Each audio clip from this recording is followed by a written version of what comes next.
Hello, welcome to the Comic Bros Authority podcast.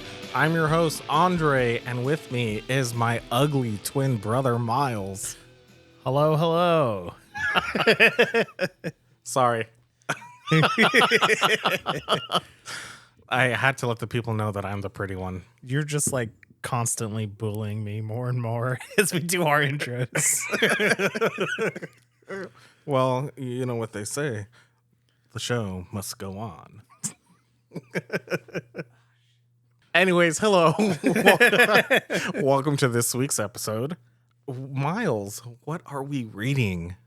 All right, today we are going to be reading a story from the Amazing Spider-Man series. Woo! It's called Grim Hunt. Yeah. Yay. Just because the new Kraven the Hunter story is going to be released in theaters. So we decided to do a Kraven the Hunter story. And it isn't the most popular one. No, it isn't. And I have to say, I think I may have been wrong in choosing this one.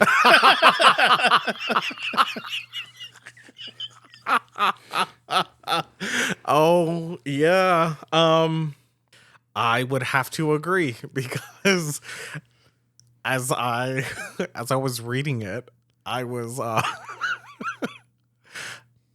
I thought to myself, damn, we should have read Kraven's Last Hunt.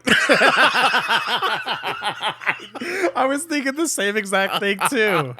There's so much to talk about in Kraven's Last Hunt. There is. There isn't a whole lot going on in this story. No, there isn't. It's honestly okay. So let's just get into it. All right. So Grim Hunt is what is this? It is a story arc in the Amazing Spider-Man from 2010, 2011. Actually, I think no. Before that, because this is right before Dan Slott did Big Time. Oh yeah, it is right before it. Yeah, because I believe it was the Gauntlet, Yeah. Grim Hunt, and then A Moment in Time. Oh, okay. And then stuff like Origin of the Species. Yeah, Okay. Origin of the Species, then Big Time. Yeah. Yeah, so this collects, or what we are discussing is Amazing Spider-Man 634 through 637. Yes. Yeah, it's a 4-part series. It is written by Joe Kelly with some work done by Zeb Wells. It's mainly drawn by Michael Lark, Mm-hmm. who's fantastic, and then we have some fill-in artwork by Marco Checetto. Yeah. And there's another guy. There's another guy in here. another guy? No, there was just those two. But there's Matt Hollingsworth. Are you talking about the art assist? Stefano Guidiano. Yeah. Yes. Yeah, that's who I'm talking about. Okay. Honestly, okay, so what the story is about is the Kravens, The family of Kraven. the family of Kravens. What is the Kravinoffs? Yeah. They decide to resurrect Sergei. Sergi. I don't I don't know. know. They decide to resurrect him to hunt down Spider-Man for something that happened a long time ago where he took his own life after basically fulfilling the hunt with Spider-Man. Yeah. So let's give everyone a bit of context about, the important stories that led up to this one. Yes, because I was about to say, just reading these 4 issues alone, I mean, I haven't read this story in, I don't know. It's been a long time. It's been like a decade or so. Yeah. And I mean, I know the context surrounding it because there's a lot of lead up coming to this. So the 4 issues don't really stand so well on their own Yeah. because it's best to have the context of Kraven's Last Hunt and then Spider-Man the Gauntlet. Yeah. So, and then you get into this. All right. So let's go through Kraven's Last Hunt real quick. Okay. Yeah. So basically, Kraven decided one day, hey, I'm going to, defeat my ultimate prey, which is Spider-Man. So he goes on a hunt for Spider-Man. And was this during his black suit era? Yes. It's after he got the symbiote off, but he was still donning the black suit cloth. Okay. Yeah. So black costume, not the alien costume. Yeah. Just for those of you who read. Yes. Anyway, so just to make it all short, Kraven poisons Peter and Yeah. then buries him alive, Yes. thinking he, killed his ultimate prey. Doesn't he don the black costume at one point? Yeah, so he does that to say I have bested Spider-Man and I can be a better Spider-Man. So it's basically like the themes of Superior Spider-Man, where he says I'm a better Spider-Man than the Spider. So he goes off and he does Isn't things that when in he his own- starts to beat the shit out of Vermin? Yes. And Spider-Man he just ends up crawling out in this awesome fucking cover by Mike Zeck. Yeah. Oh, it's so rad. I know, crawling out the grave. Yeah. Very Evil Dead. Yeah, very Evil Dead. And just like pushing himself up. That's so cool. Yeah. And how does that story end again? Kraven the Hunter shoots himself in the head. I know, but like I just kind of wanted to he thinks he bested Spider-Man and everything, and he just like there's nothing else to hunt. Yeah, because Spider-Man was his ultimate prey. So from there, he decides the only way that the best hunter in the world can leave the world is if he hunts himself, I guess, and then takes his own life. I haven't read that story in so long. I'm Yeah. surprised I remember the bits and pieces. Yeah, it's been a long time. And it's funny enough because that's the best Kraven the Hunter story, even though it's his last one. Yeah. So, Well, last one. yeah, At the for a very time. long time. For a very long time. 'Cause Because that it- was like 87, 88, that story came out. Yeah. So, yeah. That's when Spider-Man got a little dark. And this story sort of gets a little dark too. But, so the lead up to this story is Spider-Man goes through something called the Gauntlet. And that's where the Kravinoffs kind of were being masterminds and letting Peter kind of go through all of his old enemies. And then you have some good stories, you have some weaker than others. Mm-hmm. I'd have to say the Juggernaut stories those are fantastic. That's who was that? Roger Stern? Roger Stern. I think one of them. I'm not sure if they both were because there was two of them. Oh yeah, that's right. It was a 2-part story. Yeah. The Rhino story by Joe Kelly. Yeah. Amazing. Yeah. Roger Stern did Juggernaut. Joe Kelly did the Rhino. That's the one I was talking about because that was like you had 2 issues here and then like 2 issues later. Yeah. That was cool. That was really good. Yeah. And then I you- enjoy that one. You had Zeb Wells do the Lizard story. Mm-hmm. Yeah, that was. And then you had that new Vulture, the one that opened its mouth wearing the red. I don't remember that one. I think that's Mark Guggenheim. Oh, okay. Yeah, at this time there were like multiple because Spider-Man was coming out weekly, so you had multiple writers and artist teams, basically doing like 2 or 3 issue arcs. It was a good era. I liked it. I liked it too.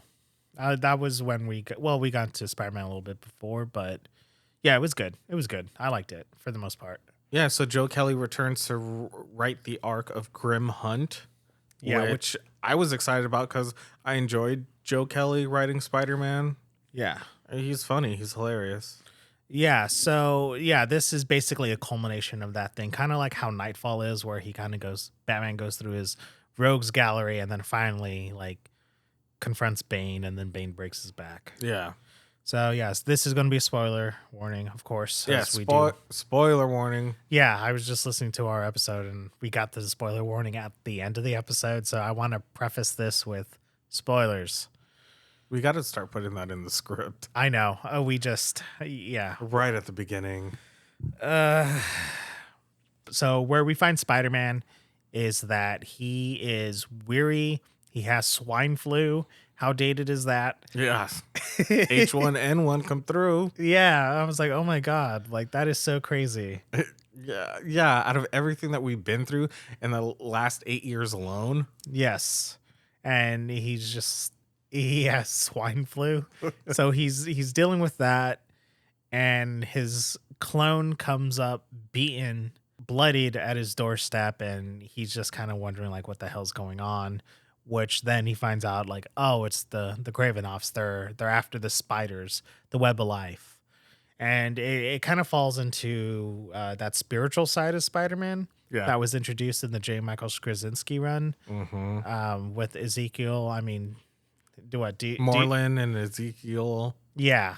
You all know what? Reading this and like with Ezekiel and then Cassandra and Julia, I was like, wow, like they really that Madame Webb movie. Yeah. I was getting a lot of that. Yeah. But they made Cassandra. Wait, is it Cassandra is Madame Webb. in the movie? I can't remember the movie. I don't remember. It was just playing. Oh, did you watch it? I watched parts of it. Well, I wasn't paying attention. yeah, exactly. I just played it, and I guess I was on my phone. I don't know. Those Sony movies are awful. Yeah, so it has to do with that. The Kravinoffs are kind of obsessed with this. They are looking to revive Sergei, Kraven the Hunter, and kill Spider-Man using his blood to do it, and taking down the web of life. Yeah, so I just want to go down the list of Kravinoffs Okay. that are in the family. You have the matriarch. Okay. I forget her name already. You wanted to go down this list and you don't even have the list, Sasha? Sasha. You know what? I'm just going to turn to the intro page. So, yeah, you have Sasha Kravinoff, who is the wife of Kraven the Hunter. Yes. I don't know if she's ever been introduced before. Like the gauntlet stuff? No, not the Gauntlet, because there was a story arc that introduced the daughter of Kraven the Hunter. That happened early on in the brand new day era. Oh, okay. Yeah, and she had a story arc, but you have Sasha, then you have the daughter Anna Kravinoff, and then one of the sons. Oh, Vladimir is dead. Yes, Vladimir's dead, but then there's Aloysia. Yeah. Aloysia is the one that's alive that looks like his dad. Yeah, exactly. Goatee and all. Yeah, and you also have Chameleon? I swear to God, I did not smoke before this. Yes, you have the Chameleon. Yeah. How is he? Because they call him Uncle. Because he's the cousin of. Craven? Yeah, No way, really? yeah. When the? Like This is news to me. Stan Lee era, I guess. Really? Yeah, I had no idea. really. Yeah, this whole time. But you read this like a decade ago. I know, but I was like, I guess he's Uncle. Oh, yeah. I never knew that he was related. Oh wow. Yeah. So shit. yeah, he's like they're cousins, and they have a gripe with Spider-Man. Runs in the family. Yeah, sure does. Anyways, that's a list of Kravinoffs. Yeah, so you have this whole family like trying to do blood sacrifices and everything, and They already captured Madame Webb yeah, and Maddie Franklin. yeah. Was she Spider-Girl at the time? I believe so. Yes, I do believe so as well. Maddie Franklin, who is the stepdaughter of J. Jonah Jameson. Really? Miles. I don't know this. Yes. Oh wow. Yeah. Oh. Yeah, because I guess he married into that family. Oh wow. Okay. It's surrounded by spiders, Triple J. Yeah. Both figuratively and literally. Yeah. They whip up this massive plan to resurrect Kraven the Hunter. Things are going crazy for Spider-Man. Yeah. Okay, so I like Joe Kelly's writing. Yes. Oh, hold on. Our general thoughts on this. Oh my God. Before we get into it. Yeah, I mean, this story doesn't work good on its own. No, it doesn't. It's 4 issues, and it seems to go by really fast. I do like it. I don't hate it, yeah. but it just, this was we should have done Kraven's Last Hunt, because I think context works better around this story with doing the Gauntlet first, reading that, getting the full scope of things. Because in the background of all that, you have the Kravinoffs like, we're going to take down the spider. And then you get to this, which is a big payoff. And then, so now reading it without that, because it's been a while since I read that Spider-Man run, it just feels like I was missing that. And I was like, oh, okay. They're bringing up a lot, especially Madame Webb. She's like, oh, Peter's been put through the gauntlet. She says it like 3 times in the first issue, another 5 times in the next. Yeah, she does. My general thoughts. When I got to issue 2 and you see, or the end of issue 1, when Homeboy pops out in the window or through the doorway and he's like zombified. Oh, Ezekiel? That's when I was reading it on my tablet and I immediately turned my tablet off and I was like, oh. Why? Because the spiritual stuff of Spider-Man, it never caught on to me. Oh, really? Yeah. Okay. Yeah. I kind of like it. I think it works. I think it works with like the Moreland and the Spider-Verse stuff. Yes. I think it works there. But kind of just Ezekiel and that spider goddess from the Spider Totem. Yeah, like that shit. I don't know. It just... Did you not like it in the Krasinski run? No. I liked everything else. No, Krasinski's half and half for me. Yeah. More like 60-40, 70-30. I don't know. Which one is it? Yeah, I don't know, because there's just like, I'm going through it in my head. I'm like, well, I like this, but I hate that. And I like this, but I hate that. Yeah, especially like Gwen Stacy's story. Original Sin, One More Day, and the other one, which kind of blows. Yeah. And then the other I thought was okay. The other was okay. I liked it when I was younger. Yeah. Because I was like, oh my God, Spider-Man got his eye ripped out of my God. Remember when we were reading it on that like janky Marvel website reader? Yeah. Where all the text bubbles were out of place. Oh, yeah, that's right. Yeah. So Spider-Man gets all hooked up into all this drama. It literally happens like right outside his window of his apartment. Yeah. Julia Carpenter, who is Spider-Woman 2. Yeah. She goes and she's, getting like they're shooting rocket launchers and shit at her in like the middle of, Manhattan. Yeah. So, I mean, it's going to hit a building. There's so much collateral damage. So much. Yeah. I like how Julia Carpenter is very, she's a little distasteful towards Peter. Yeah. She's just like, you're an idiot. Yeah. Yeah. And she's like, you ripped off my costume. Yeah. So it wasn't his fault.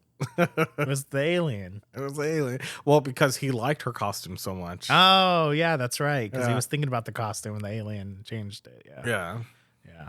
Yeah, but even then, like, I thought, like, some of the stuff where, like, Spider-Man is just like, oh, yeah, Kraven offed himself.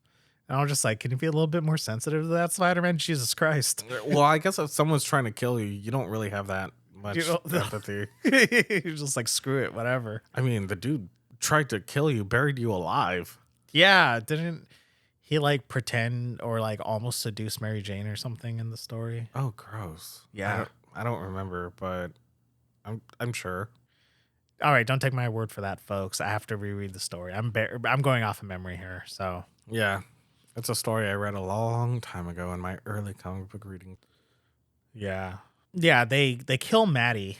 Yeah, that's the thing that upset me, I guess. In this read or when you first read it? When I first read it. Okay. Yeah, another fridging a woman situation. Okay. Yeah. Yeah.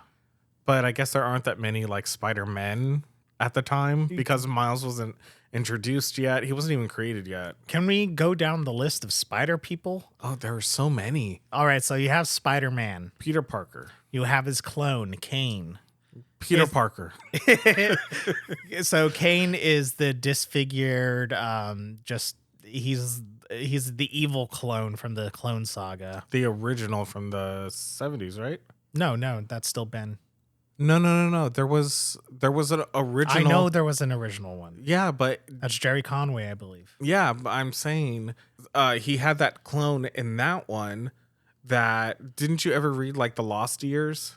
No, I never read the Lost Years. Oh, well, I used to have it up until like a month ago. Yeah, I thought you were collecting that. I decided to go the Epic Collection route, and so I sold my original trades of the Clone Saga. Okay. And yeah, so now I don't have Lost Years anymore. Anyways, disregard what I said, people, because I don't know what I'm talking about. Yeah, he doesn't. So they kill Maddie. All right. Oh, no, the list of Spider people. The list of Spider people. All right. So Peter, Kane, you got Madame Webb. You have Spider-Woman, Julia Carpenter. You have Spider-Girl. Spider-Girl, that's Maddie. Maddie Franklin. And then you have Aranya. Aranya, who is Anya Corazon. what's her Spider-Man name? Arachnid? Arachne? Yeah. Arachne? Something like that. Yeah. I don't know. I never really dived too much into her character. Yeah, she's just kind of like this cutesy character.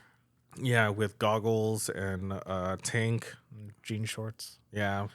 Yeah. And a little spider backpack. I don't know her powers. I don't know how any of these characters got any of their damn powers. Yeah.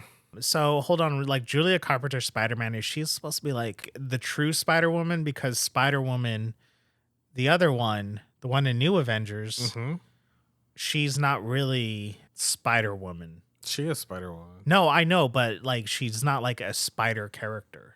She's just a character with the name.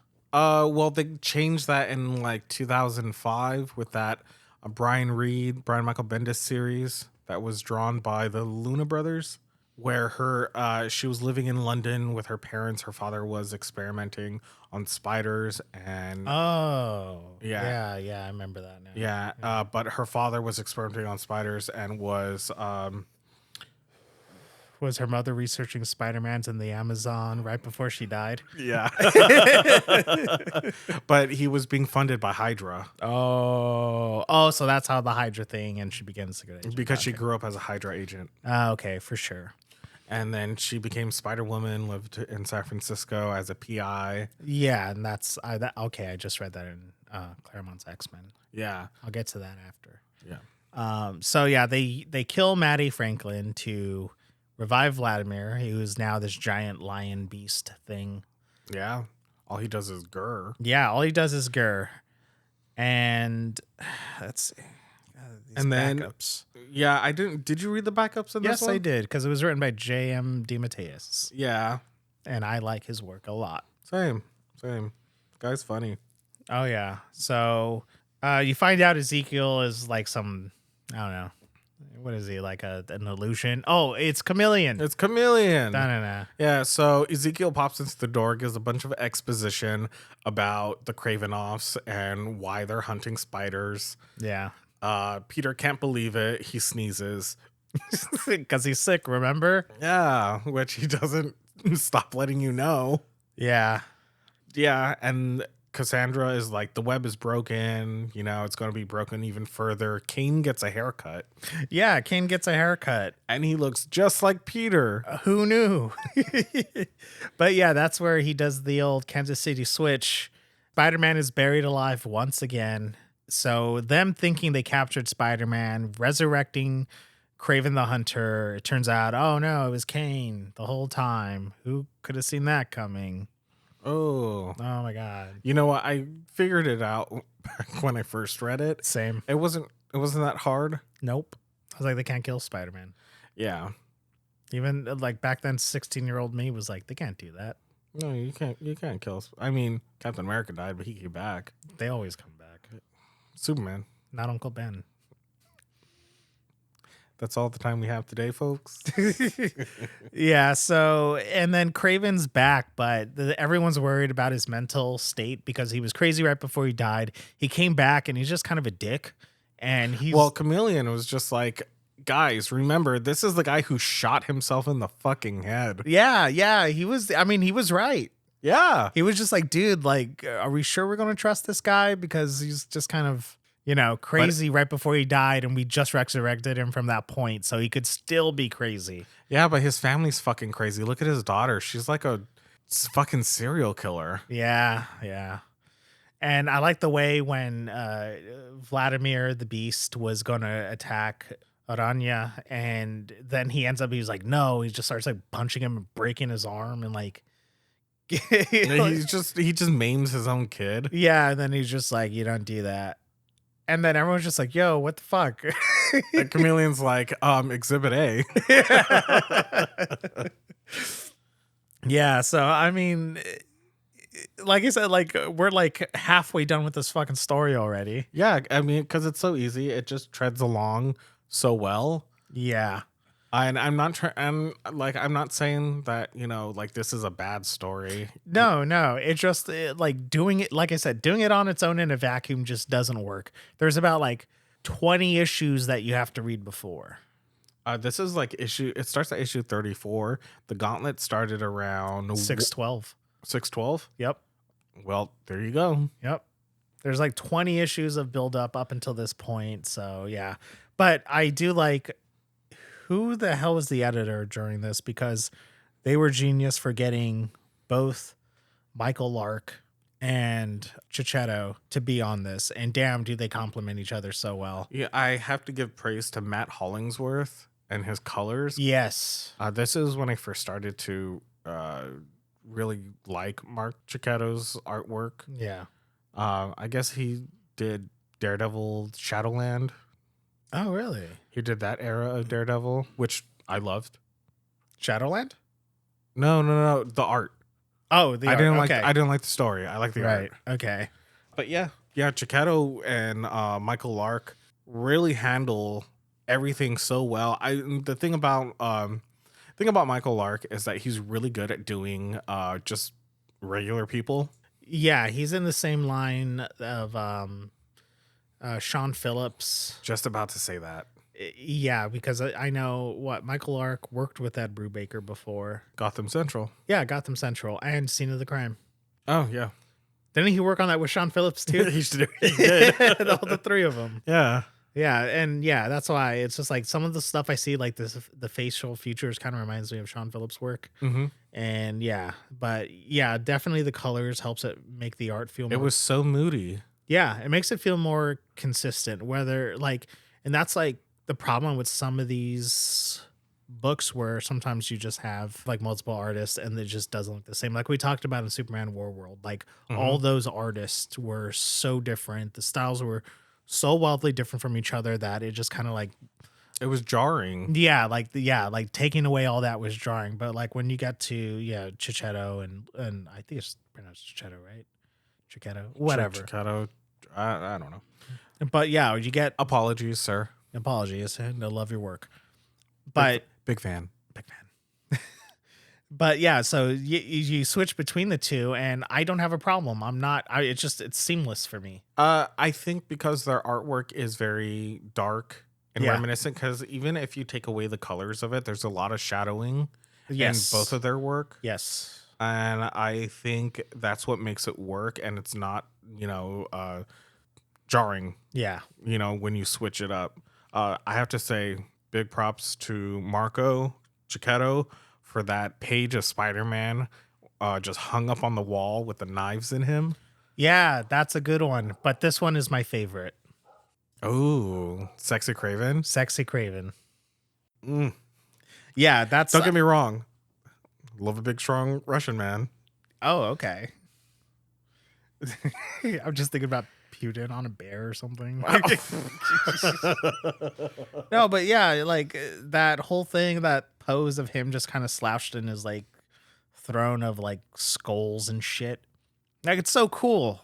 Like I wish I can do a pose like that. You can, but you can't pull it off. No, I can't. I have dad bod. I dress like a dad. I'm just. I mean, you've been wearing dad shoes for how long before you were even a dad? Yeah, like 2 years before I became a dad. I was like, damn, New Balances, Reeboks, Hokas, sign me the fuck up. But yeah, so Kraven's pissed off that he's alive. He doesn't want to be alive. He says he created a masterpiece and that they ruined that masterpiece. His wife took it away. Yeah, and he's so like scornful and like... You're right, a dick. Yeah, a dick. And she's just like, I love you. What happened? You're supposed to put our family to greatness. And he's like, you let it fall from greatness while I was gone? Like it was never supposed to fall, baby. Yeah, he's just like, hold up. What do you think you're doing while I was gone? You're not holding down my fort? Like, you call yourself a Kravinoff? Yeah, she's like, it's mine. I'm a Kravinoff. Like, and he looks at her and goes, bitch. No, I'm kidding. That's staying in. But yeah, Spider-Man gets all like, how do I say it? He dons the black costume again, gets extremely violent. Well, he gets the black costume because Kraven left it out for him with a post-it note that said, find me. Oh, I thought he said, hunt me. What? Hunt me, Spider. No, you have to do it with a Russian accent. Hold on. Let me get that. Find it. All I can't do it. Hunt me, spider. Hunt me, spider. No, wait, No. that's Transylvanian. Yeah. Damn, you're racist. Oh, no. That's staying in. No, but yeah, like they have their final confrontation. Yeah, and Spider-Man was hell-bent on killing him. Yeah, he was straight up about to kill him. Madame Webb dies, gives all of her power to Julia. She becomes the new Madame Webb. Who looks just like Cassandra movie version. Yeah, exactly. And so it just becomes that. He's about to kill him, decides not to. Because the only one who can kill Kraven is Spider-Man, since they used like his clone blood to revive him. Yeah, and, it's break that curse. Yeah, it was when Sasha was talking to Kraven and she was like, "Oh, I used your spells and all this." I was like, "Spells? I thought this guy was just like a hunter. I didn't know he was into the occult." That's why you could hear the drums. I can hear the drums. I think the drums happen in Kraven's Last Hunt too. Or am I thinking Todd McFarlane's Spider-Man? I didn't read it. It's so bad. I feel bad for Todd on that one. So yeah, Spider-Man doesn't kill him. I don't know what the hell happens to the Kravinoffs right there. They just kind of like They teleport away. Yeah. I don't To know. the Savage Land. Yeah, where Kraven believes that he can build up their strength once again by becoming like pure hunters in the Savage Land. If they survive, they'll be worthy of the Kravinoff name. Yeah, to which Sasha says that thing we said earlier, like, I am a Kravinoff. Like, how could you do this? This is my family. He snaps her neck right there. With one hand. Damn. I know. I better see Aaron Taylor Johnson do that. He honestly, I saw some clips. He goes pretty wild. Oh, really? Yeah. Okay. I believe it's rated R. Yes. And then resurrected Lion Vladimir, well, he ends up dying. Kravinoff just Kills him. kills him and says, "You deserve better than this." Yeah. I mean, that was a mercy kill. Yeah. I don't blame him for that one. I don't blame him either.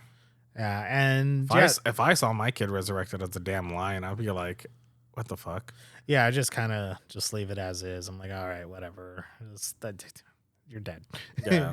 Be a peace, child. Yeah. Yeah. But yeah, I mean, that's really it. Like I said, like this is the conclusion of a like year-long story or half a year or whatever it was.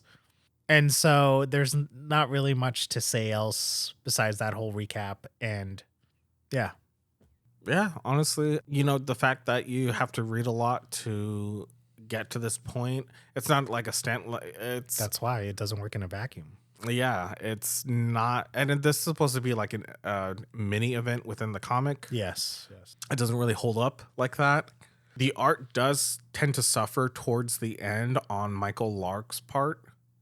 Is that why he had Stefano? Yeah. So-and-so, yeah. Yeah. So And then they had another assist going on too. Yeah, and you can see that those pages looked a lot more rushed than they did at the beginning. Yeah. But I don't blame him because he was put on a weekly book. Yeah, because this was coming out like 3 times a month. Yeah. That's crazy. Yeah. Yeah, Marvel was really bold for that one. Yeah. I do have a question on what happens to Sasha's face.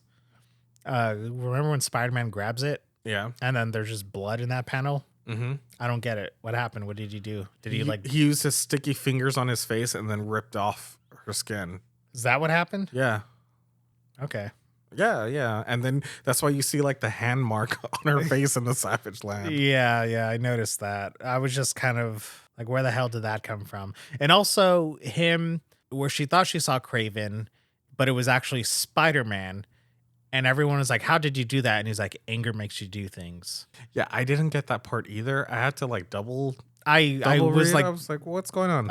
I read a few pages after and before, and I was like, I don't know what's going on here. Yeah, because because Spider-Man comments like, "Oh, talking to yourself is XYZ," Yeah. and then Anya is like, Kraven was. She acknowledged the fact that Kraven was there. Yeah, because they say, how did you do that, Peter? And he says, anger makes your body do things. So What happened? yeah, that's the part that tripped me up. Yeah. But The story is competently written Yeah. by Joe Kelly with assist from Zeb Wells. Yeah. Yeah. He helps in the last issue. Yeah. Oh, the last two. Yeah. Yeah. So, I mean, it's a good story. But like I said, we should have done, I think we should have read The Gauntlet. But that would have been too long. Yeah. I don't have time to read 20 issues right now. And talk about, well, we literally just did that with Superman. Yeah, but I spread that over time. It took me a few weeks in between other shows, and then Don't tell the people our secrets. oh my god, I'll let you know. I read up until the moment we record. That's my secret, Captain. I've seen him do it. Yeah, I'm just like, hold on, we're supposed to start at 1. I'm sitting here, it's 1:45, and I'm like, and I'm done. Yeah, but yeah, that's Grim Hunt. Yeah, that's Grim Hunt. Yeah. This is our shortest episode ever. Yeah, honestly, I don't even know. It was good. It was not great, but it was good. Yeah. All right. So I did look up on, if you are interested in reading this, it's collected in hardcover, the standard size hardcover, the same size as a trade paperback. It collects Amazing Spider-Man 634 to 637, Grim Hunt Prologue, material from Web of Spider-Man 7, which is the Kraven's Last Hunt, and Spider-Man Origin of the Hunter. So that usually from the trade paperback and hardcover goes anywhere from $20 to $50 on Amazon and eBay. However, you could either get it for $6 on Amazon Kindle, the digital version, you're good to go. And this is just for Grim Hunt. This doesn't count for the Gauntlet. And then you have your Marvel Unlimited app, and that's Amazing Spider-Man 634 to 637. Or if you want to start all the way from the Gauntlet, that's 612 onward. Yeah, 612 to 637. There's 637. Yeah, so that's how you can read it, and that's all I have to say about that.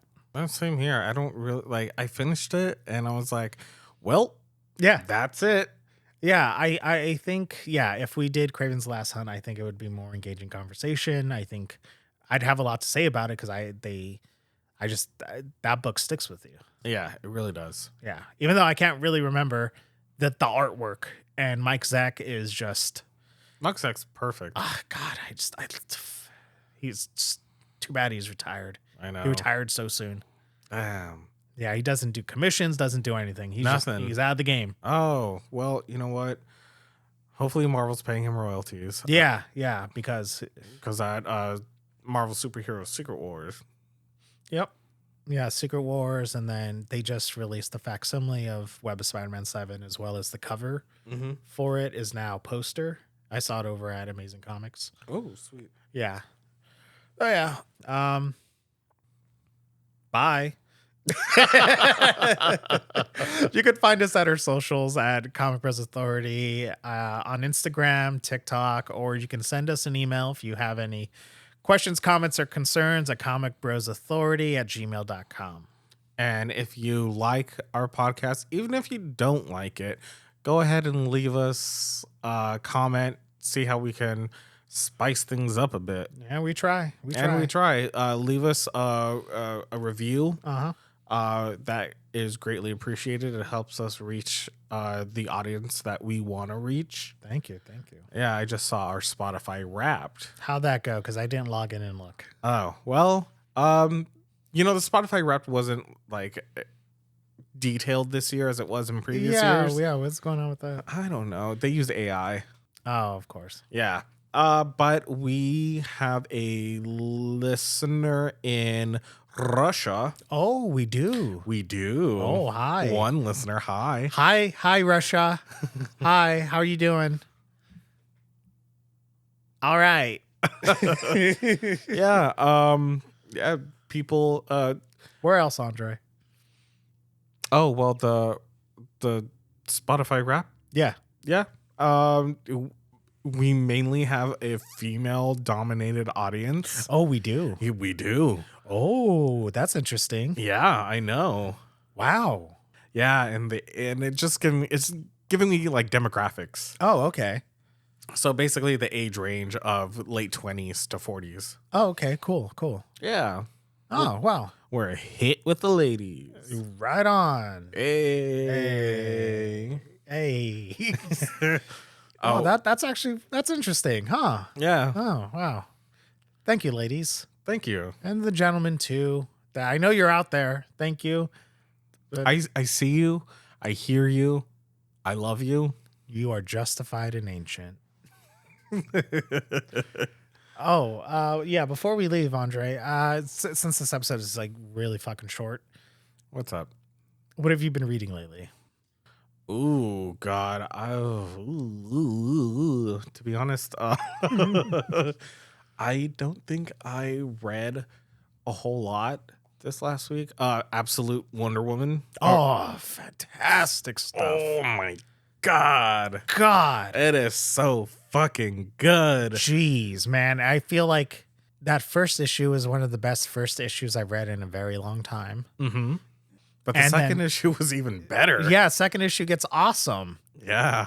I love that little exchange where she's like, it's like, oh, so you have a Pegasus? And he's like, no, that's Pegasus.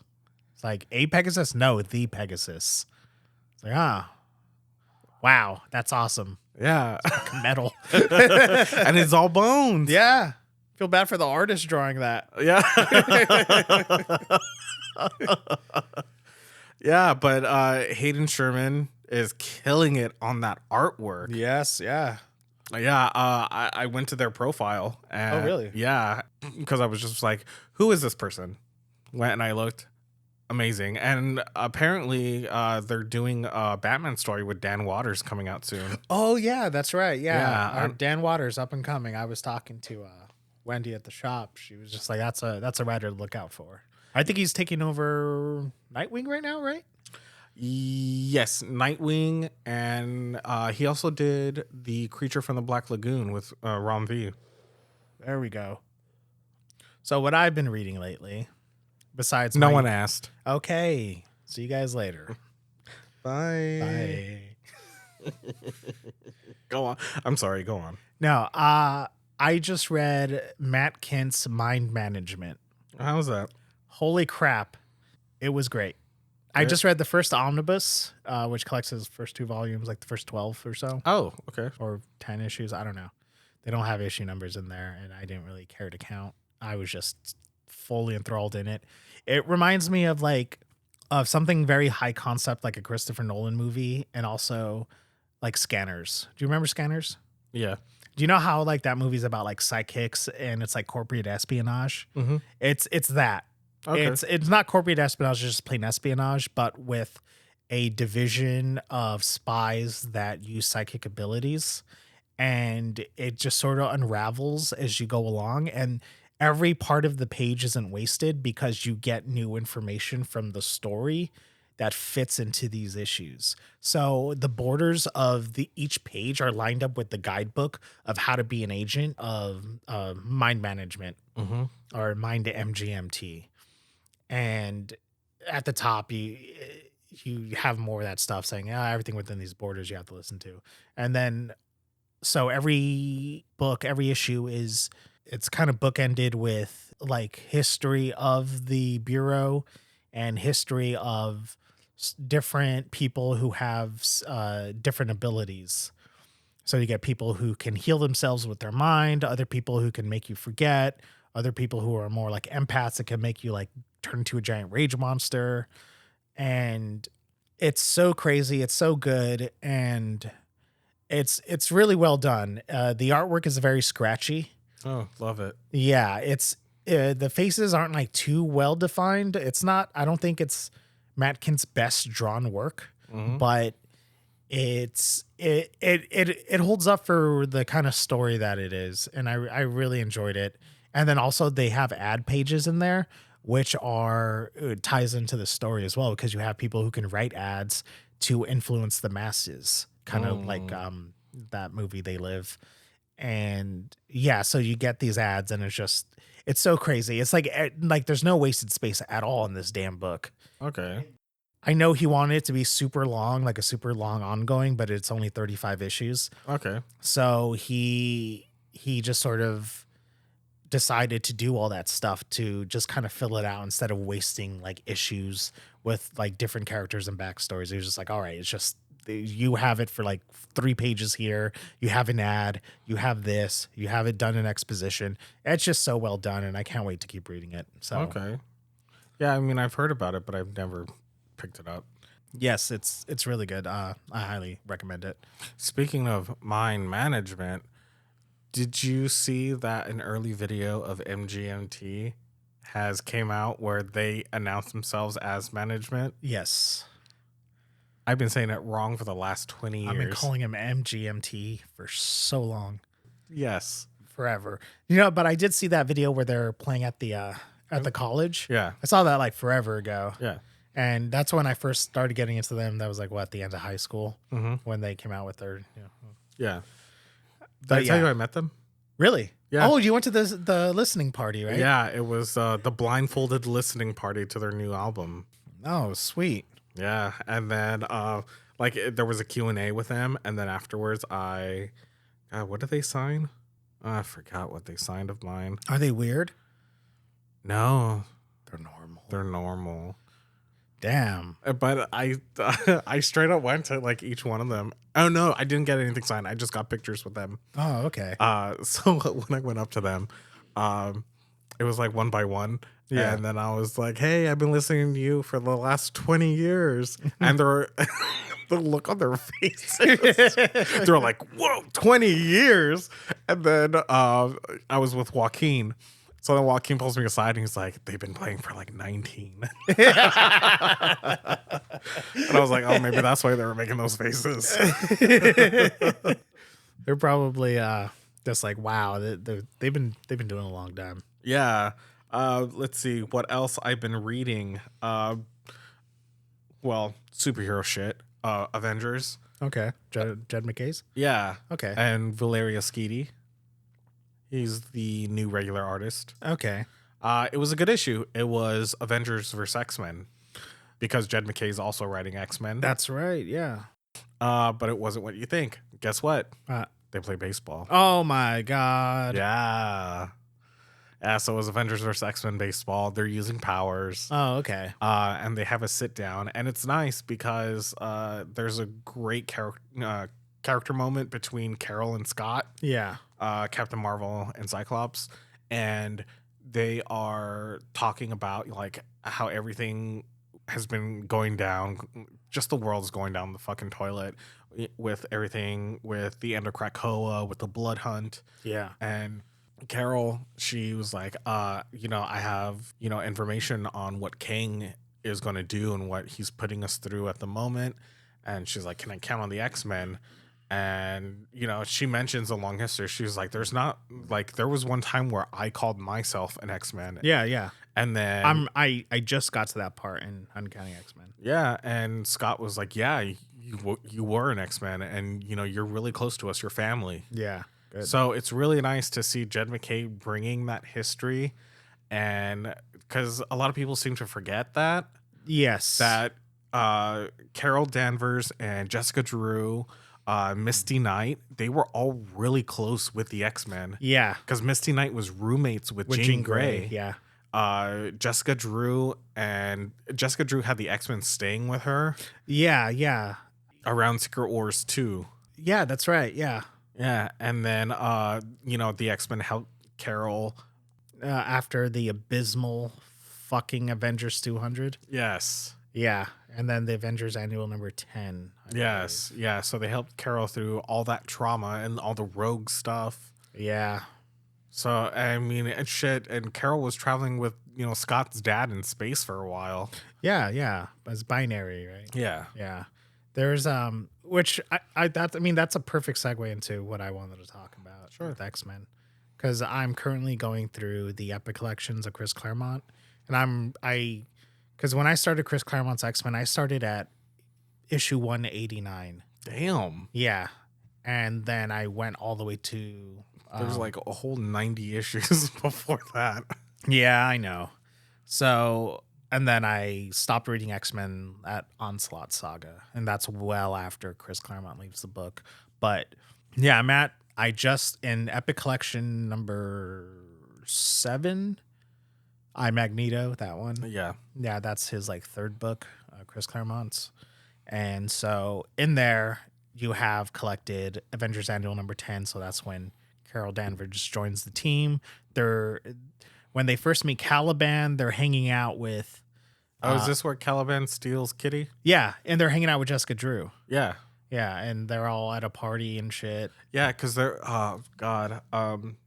I don't have this issue because Chris Claremont was the writer for Captain Marvel back in the day, and he was also the writer for Spider-Woman. Oh, okay. Yeah, and Iron Fist. I was aware of Iron Fist and Captain Marvel, and that's why or Miss Marvel. Miss Marvel, and I know that's why he got like super pissed off during the whole Avengers 200 thing. Yeah, because God, that was just fucking awful. And that's when he brought her into the fold. So right now, Carol Danvers is palling around with the X-Men, and I read X-Men issue 150. Mm-hmm. I just finished that one, and that's with the anniversary issue, and they're fighting Magneto on an island. Mm-hmm. And Scott is dating some captain of a ship. Yeah. Holy crap, that was a hell of an issue. I loved it. Is that the one where they're attacking Magneto and Magneto thinks he killed Kitty Pryde? Yeah. And then that's when you get his Jewish backstory. Oh, yeah. Because he says, he's like, I watched my family march into the camps and never be seen again. Mm-hmm. They're like, there's nobody with my name anymore. Like, they eradicated my name. And I was like, oh, shit. Like, because before that, he's a mustache twirling villain. Yeah. And then so you get that. And then he's like, what have I done? Like, as he's holding Kitty, he thinks he killed her. And I was like, oh, shit. This is like the seeds being planted. Like, oh, he's a survivor. And I was like, oh, this is fantastic. Yeah, it's when Magneto basically is like, you know what? I'm done with this shit. Yeah. Well, first he tells the world, disarm your nuclear weapons and let mutant kind take over. Mm-hmm. And then they start shooting nuclear missiles at him. And he's just like, fuck that. Yep. But then he changes his ways and saying like, oh my God, I'm going the way of Hitler. And it's pretty crazy to see that because before then you didn't really know anything like that. And also the issue itself, because Dave Cockrum's back on art duties during that time with, I think, Joseph Rubinstein. Mm-hmm. And yeah, it could burn left because I guess him and Claremont had a falling out. Mm-hmm. But yeah, this issue was just like packed full of action. It flew by. It wasn't that Claremont usual stuff where he's Colossus' steel body turns into metal and blah blah blah, and then but he doesn't know that I can control metal. Yeah, where he's just like, hey, everything's fucking like repeated over and over. I understand that's the Jim Shooter rule. Yeah, every issue is somebody's first issue. I get it. Mm-hmm. But yeah, this issue flew by so well. It was action packed. Everyone's dialogue was snappy, and that's like my struggle with the early Chris Claremont issues is just how freaking wordy everything is, and so it makes it slow. But this issue, it's double size, but it was so great, and it flew by, and everything was so great. Yeah. I love Claremont's X-Men run. Yeah. So yeah, that I just read that one, so I wanted to talk about it. After I was done, I was just kind of blown away. I was like, this issue came out in 1982, and I'm blown away in 2024. Yeah. I mean, that's how I felt with most of his run. I mean, I am a fan of the early stuff because you get a lot of character work. Yes. Especially for Scott. Yes. Especially for Scott. And yeah. You know me. I love Scott. Yeah. I'm probably the only person who does. You and like Jay editing. Yeah. You two are the only. Because, that's my boy. Yeah. I've always loved him since the cartoon. And you can see Claremont wanting to progress Scott and actually get him away from the X-Men. Yeah. But it's editorials like bring him back. I mean, he was moving on his way out. I believe his editor at the time was it? No, it wasn't Anna Senti just yet. No, it was Simonson. Simonson, yeah. It was Wheezy. Oh, this is before she was Simonson. Yes. Okay. This is when she was Jones. Yeah. Yeah, I mean, of course it's her following Shooter's rules, but it's so... For me, that's when X-Men really took off as like this melodramatic soap opera. Yes. But Love it. I don't mean that in like a negative connotation. No, that's what X-Men is. That's its thing. I think like X-Men and Spider-Man specifically are just like, oh yeah, these are soap operas. Long form soap operas. I mean, yeah, you look at what is that, General Hospital or whatever, and that went on for decades. And just have characters die and leave, Come back, grow up, come back. I never really died. Telenovelas. Yeah, exactly. So yeah, this good shit. Good shit. Love it. Yeah, Everyone go read Chris Claremont's run. It's amazing. Yeah, we'll talk about that another time though. I do have an idea for that. Oh, me too. Hey. Hey-o. Yeah. I am still, based on your recommendation, I am reading Meg, Mog, and Owl. Oh yeah. All right, we have a deleted scene from our Superman podcast where I talk about Meg, Mog, and Owl, but I had to cut it out. And I will release the full version soon. I am working with getting our things outside of just audio only. I'm working on something. You guys stay tuned. Hopefully it goes through and I don't get lazy or my ADHD doesn't allow me to do it. So, or depression. Does that mean I have ADHD too? Yes. Dear God. I need to see a doctor. Do it. TikTok told me I had ADHD. All right. Well, that is our episode for today. Oh yeah. Yeah. So like we said, write in, leave a comment, rate, subscribe, do all the fun stuff. Thank you. Yeah, thank you so much. Thank you for listening. everyone who's been listening. Yeah, thank you for listening for this last quarter. It's been, just, I don't know. You guys are real special. Yeah, and we'd like to interact with our listeners more. If you could, please. That kind of gives us a joy. It makes this more fulfilling because I know me and Andre here are just doing this for a hobby. Even though we have a chaotic schedule with this and our personal lives, this is just a lot of fun. I really can't wait for recording days. So honestly, same thing with me. I always have to tell everyone about our podcasts whenever I see them in person. Yeah, me too. I'm just like, oh man, yeah, there's certain podcasts out there available on Apple Podcasts and Spotify right now. Yeah, I go up to our friends and go, have you listened to our latest episode? And they're like, we haven't even started. Yeah, I'm always trying to ship it over to my exes. It's like, hey, have you listened to it? They're like, no. Like, I know you don't read comic books, but come on. It's fun. It's fun. It's a gay old time. It's like you're sitting in the room with us. Exactly. I have gotten that compliment before. They're like, yeah, it feels like I'm sitting in the room with you too. Aw, shucks. Like, oh, man. Aw. Well, whoever they are, they're a sweetheart. Oh, yeah. It was Ashley. Oh. she was like, it feels like I'm sitting with you guys. Oh, thanks, Ash. Thanks, Ash. So you doing the bending? All right, thank you again. Yeah, thank you, listeners. You have made this a wonderful experience and a wonderful year for us. Likewise. Yeah, because I've been trying to get this shit off the ground for like a year. Yeah, he was. Yeah, well, I mean, chaotic work schedule. I'm tired. Oh, yeah. I'm tired. I'm tired and depressed. Yeah, if you listen to the early episodes, they don't sound so nice. Yeah, someone told me, they were like, ooh, why does Miles sound like he's in a wind tunnel? It's like, yeah. I was like, yeah, but you have to listen to the later episodes. Yeah. So you can get all the good magic. We upgraded our equipment. Hell yeah. I was like, I went broke for this. I didn't, but No, sure didn't. no, because we got a good deal. Hell yeah. Thank you. Yes. Again, thank you. All right, so this is Miles signing off. Andre signing off.